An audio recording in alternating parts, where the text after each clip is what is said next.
Welcome to the unit on electricity. This is the first out of about 5 or 6 videos that we're going to go through to cover not only the qualitative aspects of electricity, but also the quantitative as well.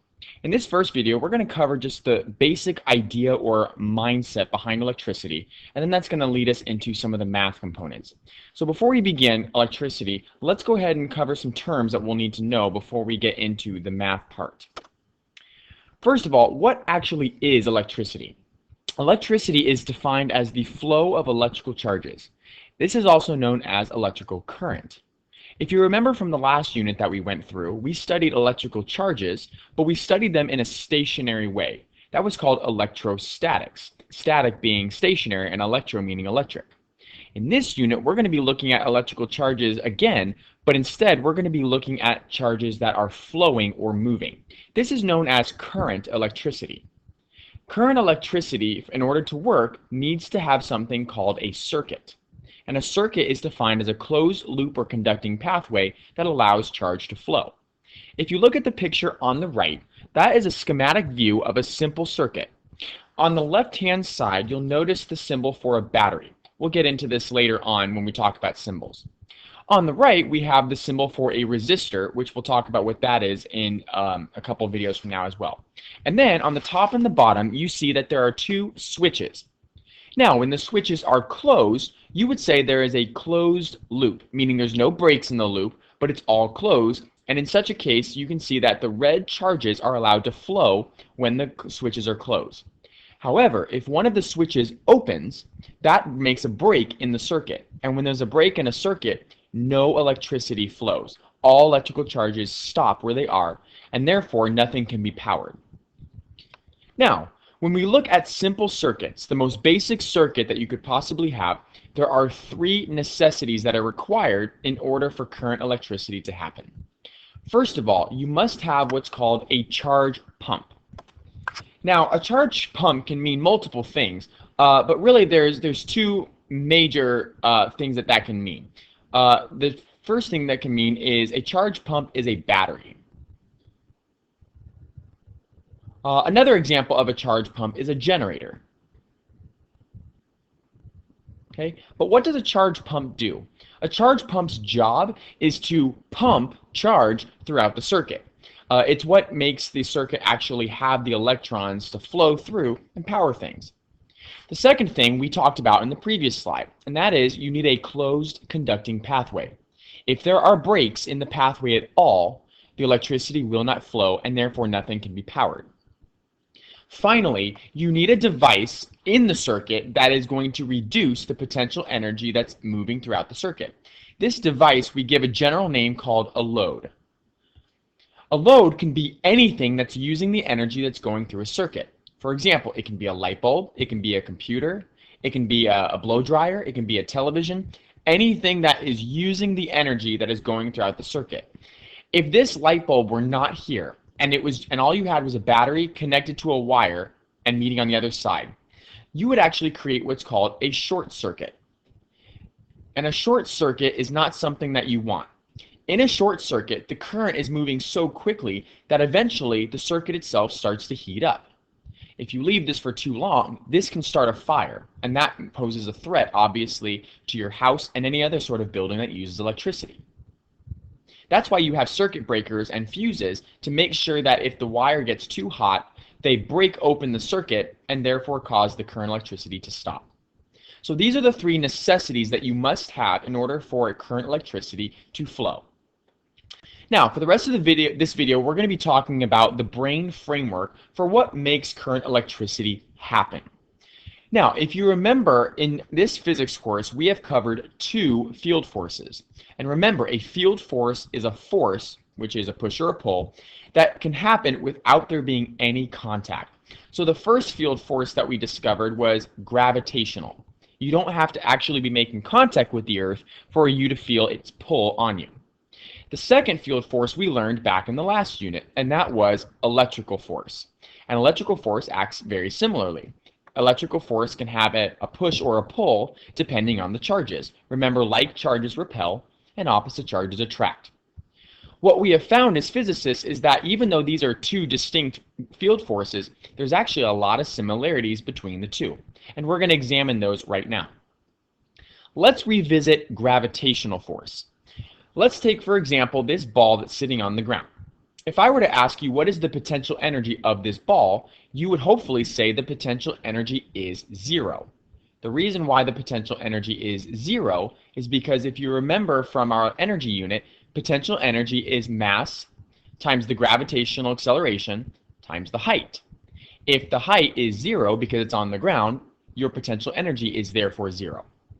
Now, let's say I raise the ball up in the air, and let's say I raise it 1 meter. Now, the ball is in the air and it has potential energy. And we could calculate that potential energy by taking its mass times g times the height, which is 1 meter.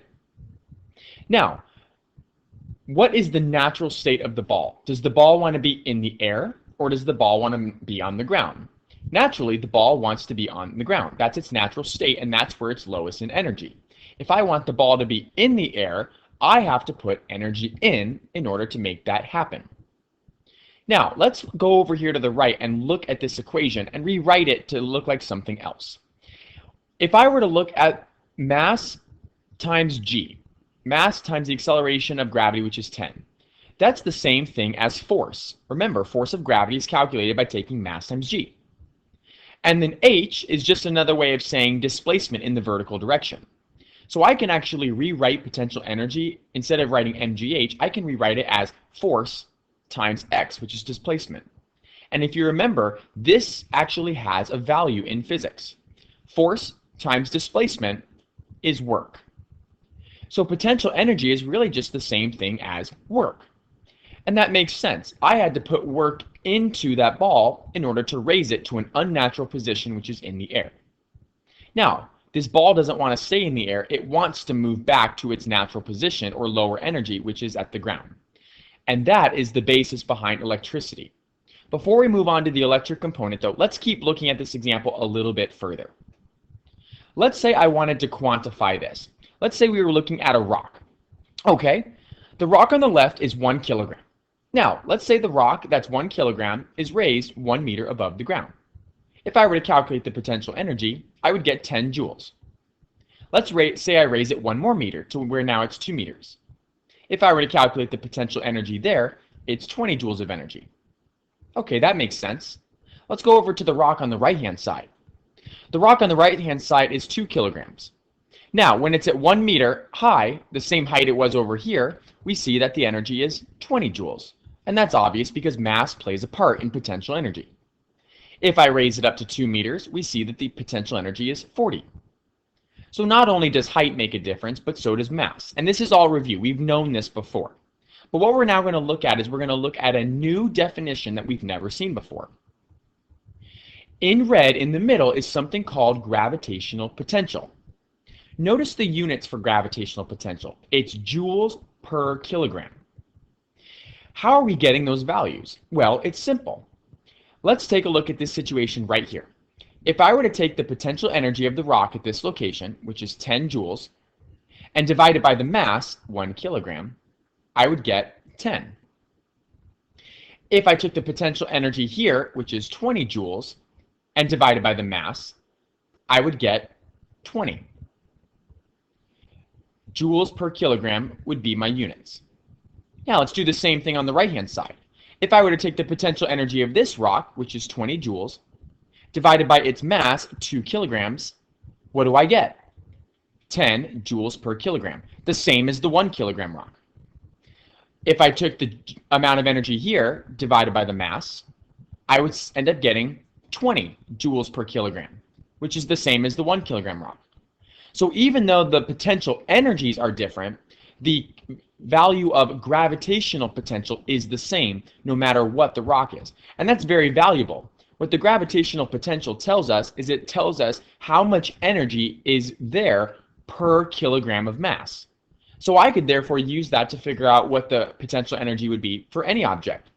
For example, let's say I placed a 3 kilogram object up here where the gravitational potential is 20 joules per kilogram.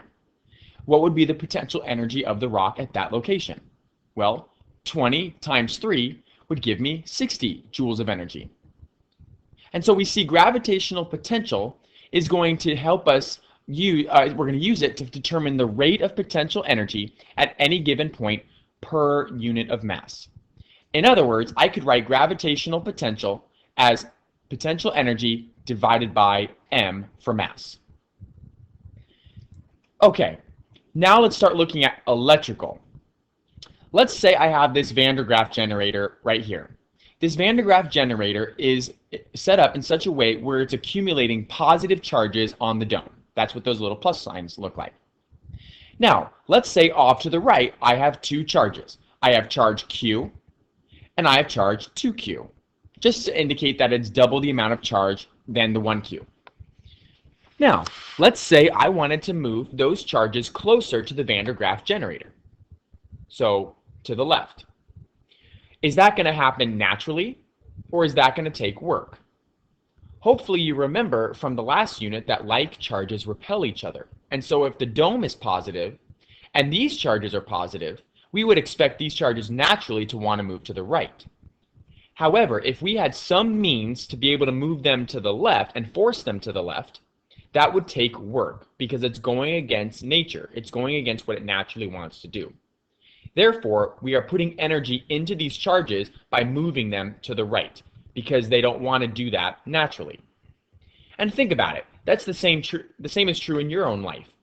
If you are in a low energy state, for example, let's say you're at home vegged out in front of the television, and you need to go to a high energy state, for example, you need to go to school or go to work, you need energy. Maybe you need to drink some coffee, maybe you need to work out beforehand, maybe you just need to give yourself a good old-fashioned pep talk. Whatever it is, you usually need to put energy into yourself in order to get you to do something that is unnatural or higher in energy.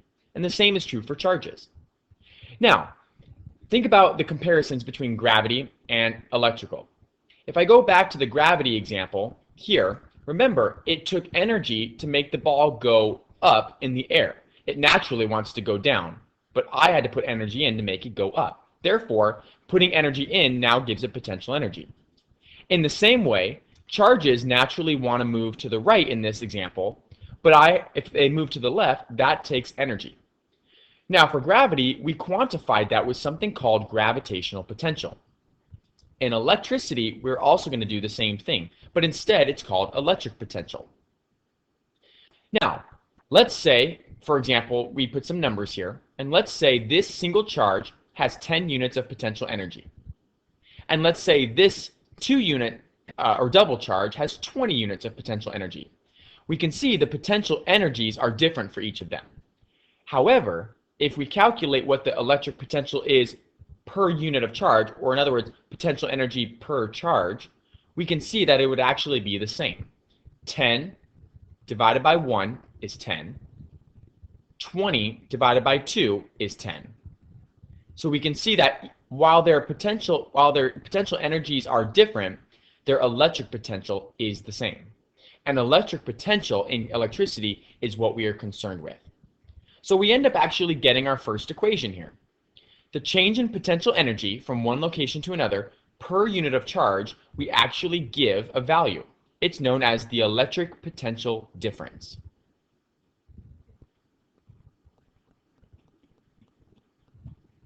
Electric potential difference. And if I rearrange this equation right here to solve for delta PE, I end up getting the change in potential energy is equivalent to the charge times whatever the potential difference is that it's going through. Now, this may be a little confusing right now, and that's okay. It'll make more sense when we start doing some examples and looking at some circuits. But for right now, just understand that the electric potential difference is just measuring the change in potential energy per charge as it moves to an unnatural state. So to sum up this video, let's look back at gravitational compared to electrical. Remember, for gravitational, the natural state for an object is near the ground where its potential energy is 0. However, if I raise it up, I have to put energy into it, otherwise known as potential energy, and I can calculate that by using mgh. Once the ball is raised in the air and I let it go, it will naturally want to go to the ground. In the same way, charges also have natural states. Let's say that the natural state for charge Q is over here to the right, where its potential energy is 0. However, if I want to move it over to the left, that is an unnatural move. And therefore, the potential energy could be calculated by doing Q times delta V, which is what we found on the previous slide. Reminder, electric potential difference, or delta V, is just the difference in electric potential energy per charge between 2 points. And that is the end of the first video.